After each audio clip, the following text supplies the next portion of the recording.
What's up, everybody? Welcome to Podcast Now. I'm Alex, and in this video, I want to talk about why I'm getting God of War Ragnarok, and you should too. This is my preview series where I take a look at upcoming game and talk about whether I'm getting it, not getting it, or am in the middle. And, well, for God of War Ragnarok, it was never really a discussion of whether it was going to be anything besides getting it, right? So this game, I mean, come on. This game honestly looks phenomenal. We've talked a lot about the games that have come out this year, and I do stand by, well, I stand by a couple of things. Number one, A Plague Tale Requiem is my game of the year right now. And in my opinion, there's really not any game that can beat it besides one little indie game called God of War Ragnarok. I do think God of War Ragnarok has the best chance and really should kind of sweep, right? When God of War Ragnarok comes out, and maybe that goes against it. Maybe that hurts the game overall, but I do think expectations for Ragnarok are through the roof, and people do expect it to come out and just immediately be a game of the year. This is not something that should take like years for people to kind of say, hey,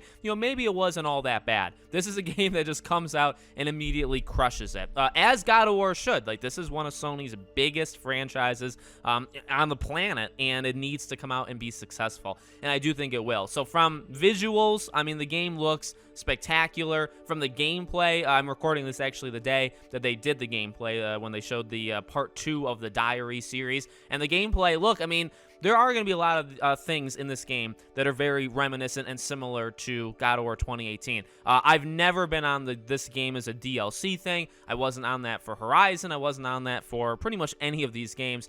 It's not a DLC. I really don't think so. I do think God of War Ragnarok is going to be bigger and better in every way. Hopefully, it should be. It should be than God of War 2018. I've said it multiple times. I'm hoping, and honestly, in the diary for the gameplay, it's quite interesting because I've been hoping that they look back to God of War 3 and that epicness, that over-the-topness of God of War 3. If there's a way of doing that, using the more grounded, emotional level that they have started to do with God of War 2018. If you can combine the two, that would be perfect. Well, what's interesting is in that Diary series, one of the animators or designers, she talks about how she went back to look at the past games for how big and how, epic those boss fights were as kind of inspiration for this game. So that makes, when I heard that, I was like, yes, obviously nobody watches my videos there, but I'm very happy to see that because that's what I wanted. I want, this game being the end of the Norse mythology, right? Seeing Odin for the first time after hearing so much about him, but actually seeing him,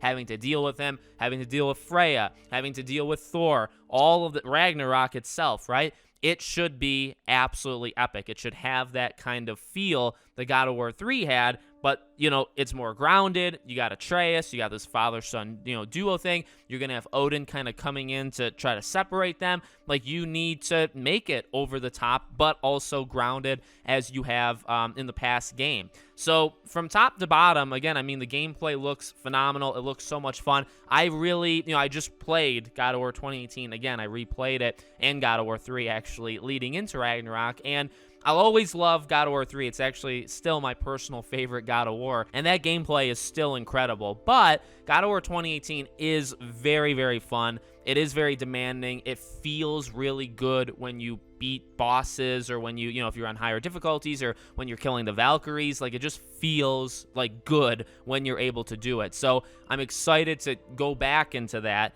and feel that for any of the side mini bosses that they do in Ragnarok, as well as, hopefully when we beat Thor or Freya or Odin or whatever, I want to feel that. And then from an emotional storytelling kind of point of view, I mean, obviously, again, expectations are quite high. They have to do so much, seemingly, that we think they have to do in this game, right? Ragnarok has to start. You have to establish Odin. You have to do something with Odin. You have to do the same thing with Thor. You have to resolve Freya. You have to take this Atreus-Kratos bond to the next level. Do you kill Kratos? Do you kill some of the, even the villains that I just mentioned? And I use villain with Freya kind of lightly, honestly, compared to Thor and Odin. What do you do? The thing is, I am expecting so much, and I am so excited.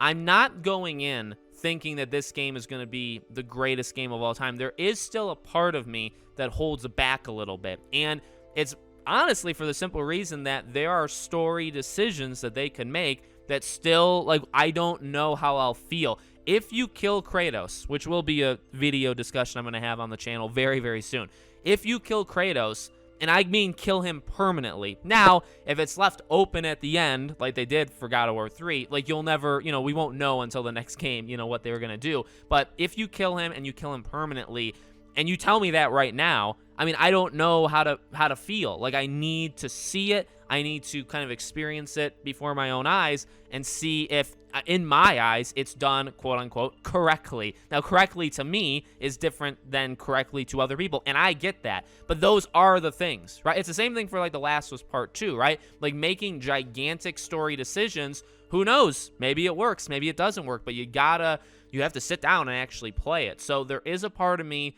that says, all right, calm down just a little bit, because I do think it's going to feel so good. I mean, this is a game I'm going to hopefully go for the platinum in. Like, the story should be epic and incredible. It should be very memorable, right? There should be some very big moments in the story, and more moments, way more moments, than in 2018. Which, by the way, the previews are saying there's more moments potentially in this game in the first 5 hours than there were in all of God of War 2018. So that's great. But they do have to make story decisions. Like, you have to decide what to do with Thor. Now, most likely he dies, right? I'd be very shocked if he doesn't.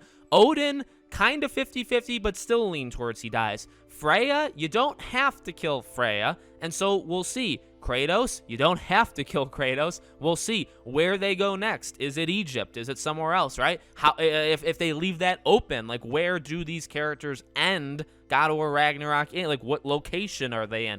We have to see. And those will be memorable moments, whether they're good or bad. But we do have to see them in front of our eyes on our screen. God of War has always been one of my favorite franchises. It's something that's cemented Sony to me as like a worthy publisher, a publisher that knows what they're doing and that's very strong with these games. And that dates all the way, mainly back to God of War 3. It was when God of War 3 came out is when I played all the others before it, and then I played 3, and then I've kept up ever since. And again, I have such vivid memories of how good and how much I loved God of War 3, and I've kind of just kept, and I love all of them, but I've kept that mentality going forward. So definitely one of my favorite franchises. Not my favorite, not number one, but definitely up there. And to see it potentially go out like this, I don't even want to use that terminology because I don't want it to end here. I want more games in the future. But to have it be a closing of one chapter and then the opening of another potentially, you don't get this very often. That's another thing, right? This is different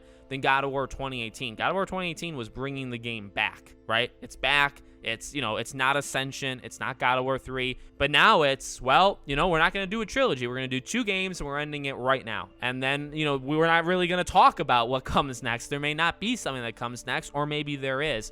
And that's kind of where we're left in limbo. So these kind of situations, they really don't happen all that often. You kind of have to embrace the moment, like when you're in it. And we are in it right now for Ragnarok. So let me know what you guys think. Are you getting the game, waiting on it, any of that stuff in the comments below. Make sure you guys are subscribed, bell icon turned on so you know when all these videos go up. If you want to follow me, all my links are in the description. If you want to support me anywhere else, we have Patreon and we have YouTube memberships. The links are in the description. The YouTube membership is that join button next to the subscribe button. Thank you for watching, and I'll see you all on the next one.